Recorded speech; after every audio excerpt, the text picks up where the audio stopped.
everyone, I'm Michelle Anderson, founder of Clarinet Mentors. Today I want to talk to you about one of the most important pieces of gear on your clarinet, and that's the mouthpiece. I think it's probably one of the most influential pieces of gear we have as far as how easy it feels to play clarinet and the kind of tone that we get out of it.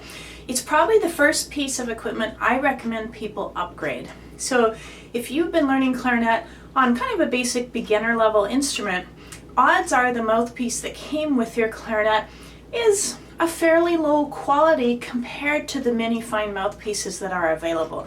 And I highly recommend you consider trying a new mouthpiece for many reasons. Everyone's lips and teeth and mouth are all shaped differently. And so there's not one definitive mouthpiece that works great for everybody. It's different for each person.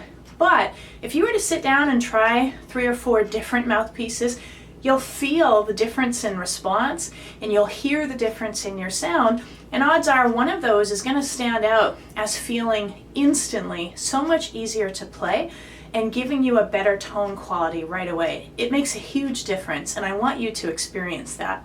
So I want to give you some guidelines on how you could find a mouthpiece that would work well for you. There are many good manufacturers of mouthpieces, and like any other piece of clarinet gear, they come at a variety of price levels. I think the money is completely worth it to upgrade your mouthpiece. It's a lot less expensive than upgrading your whole instrument, and in many cases has a more dramatic instant impact if it's the first piece of gear that you buy. So I'm going to say in roughly, without having anyone's catalog in front of me, the $100 to $150 range, there's some excellent mouthpieces. And my apologies if I leave any good ones off the list. It's not my intention. I just want to give you a guideline of where to start. And in fact, I'll have a printout in the write-up below this video to give you some of this in writing if you just want to have it as a resource. I really like the Vandoren mouthpieces. They have many sizes and varieties out there, and if you were able to try a variety of those, you'd probably find one that you like. One that I find works well for a variety of people is the M13 Lyre. The M30 is also a good mouthpiece. And again, they have lots of good mouthpieces, so I'm just kind of giving you a guideline of some places to start. The D'Addario company has some excellent mouthpieces that many people like. BG makes some good mouthpieces, and all of these are roughly in the same price range. Selmer has some good mouthpieces. Now, what's important, if you can, is that you get a chance to play test the mouthpieces. You really don't know if it's the right mouthpiece for you until you can try it. Now, any mouthpiece by those manufacturers I just mentioned will probably be a step up over your basic one. So if you're just not in a position to try them, go ahead and order kind of one of those mouthpieces and it will feel like a step up. If, though, you can go into a music store with your clarinet in hand and try some out, you're going to find one that fits you better. Now, I'll also say there are higher level mouthpieces, and I'm going to indicate some of those as well.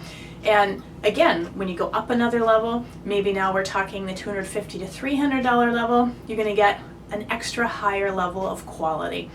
Many of you don't need to go that distance. However, if it's in your price range, it's a great addition to your clarinet playing to have a higher quality mouthpiece.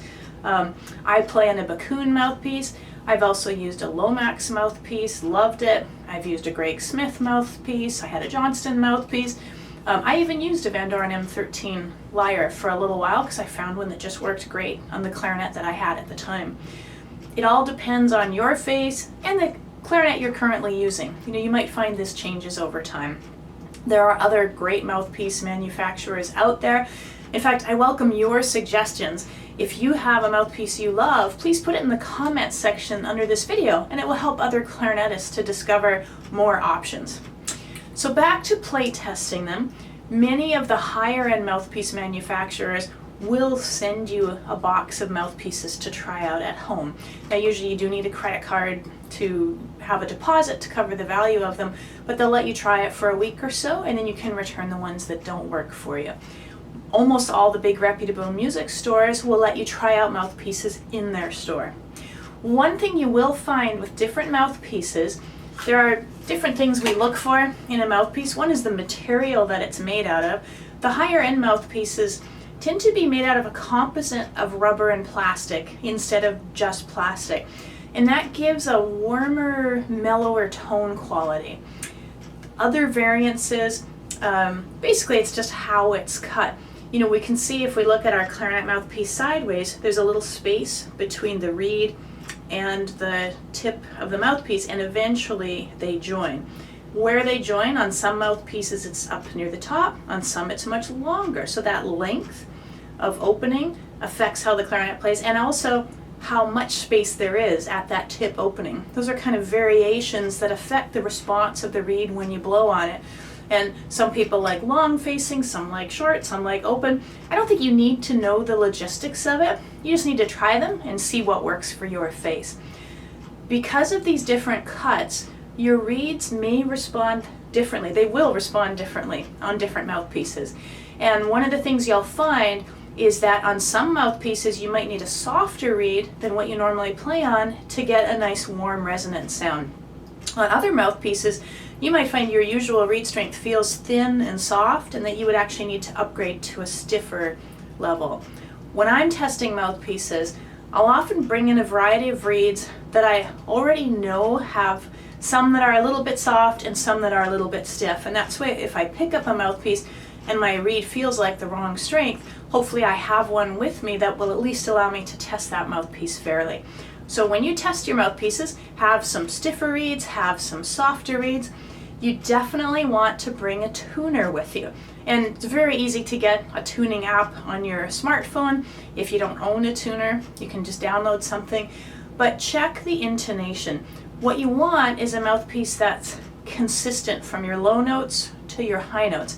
I have seen mouthpieces that feel great and I love the sound, but when I check with the tuner, some notes are really flat, some notes are really sharp, and it moves all over the place. You're probably going to drive yourself crazy trying to adjust the tuning if you pick a mouthpiece where it's really inconsistent. Now, having said that, if every single note is just a little bit flat, or every single note is a little bit sharp, but the dial doesn't move much on your tuner, that's not necessarily a bad thing. If you love the tone and response of the mouthpiece, then you can look at a different barrel length to adjust the tuning. So it's really more important that we have consistency rather than that it's perfectly in tune. If it is perfectly in tune on your setup, that's just a bonus. So we want to have the right reed to test it out. We want to look at it with a tuner. The next thing I like to check is moving from your lowest notes up to your highest notes. And I would try tonguing as well. Sometimes you'll find a mouthpiece that sounds wonderful in the low register. It's warm, it's resonant, but you find the high notes feel really resistant. And how it feels, kind of the response, should be one of your main factors in choosing your mouthpiece. It should feel comfortable to play your lowest notes and your very highest notes. We want a certain amount of resistance to allow us to blow with a nice, strong, fast airstream, but we don't want to feel like we have to blow so hard it gets in the way of all of our other music making skills. Sometimes a mouthpiece will sound great when we're slurring, but when we try tonguing, it feels resistant. So again, make sure you're trying a variety of articulations. You could bring in a piece of music you're working on that has low notes and high notes and slurring and tonguing, and just try playing excerpts, or simply just playing through scales. But the important thing is that we test it out. Here's one thing I find about mouthpieces. I can usually tell very quickly if it's a good mouthpiece for me or not, especially when I'm comparing 4 or 5 at one sitting. 1 or 2 will always stand out. Now, sometimes I've picked mouthpieces from a mouthpiece maker where they have 2 models that are very similar, and it's clear to me that those 2 are the best ones for me, but maybe I'm not sure which one is the best, in which case I'll test them out further. If you have the ability to record yourself, that's a great way to do it. Sometimes if I am sort of stuck between 2 choices, I'll just record myself playing the same thing, and I'll come back to it a few hours later and listen. And ideally, if you can get someone to play the recordings for you so you don't even know which one you're hearing, then you kind of objectively choose the mouthpiece that has the tone quality that you like best. But mostly, we can tell by feel, and we can tell very quickly. So to sum this up, I think having the right mouthpiece for your face and your clarinet can make a huge difference in how easy it is to play clarinet and how good your tone sounds. And for the price that we're talking about, it's a relatively small financial investment for the huge benefits it can give you. If you have a beginner clarinet and you put a professional mouthpiece on, you can keep that same mouthpiece if in a year or two down the road you upgrade your clarinet to a better clarinet. You'll take that professional mouthpiece with you and it can last for years.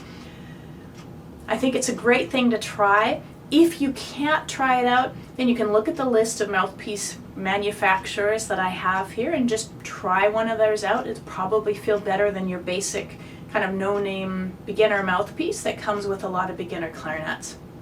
All right, I would love to hear from you. Again, if you have a mouthpiece you really like, please add it to the comments box below. The list I have is by no means comprehensive. It's simply a list of mouthpieces that I know work well for my own students that I see here in my studio. I also have an invitation for you. This video is one of my Clarinet Mentors community videos, and if you're not a member of my community, I invite you to join. It's very simple. You go to learnclarinetnow.com. There's a little sign-up box. If you join my community, I send out a newsletter about every 3 weeks, and it has an educational video like the one you're watching now, and also a bunch of my other favorite pointers for things that I think are going to help you play clarinet more easily. If I discover a new mouthpiece, I might put it in the newsletter, or a ligature, or a piece of music, or a great recording, or special clarinet events. All of that gets included in my newsletter. It's totally free to be part of the community. If it's ever not a good fit for you, it's incredibly easy to unjoin. So please think of joining my community. I look forward to your comments and responses, and thank you so much for watching today's video.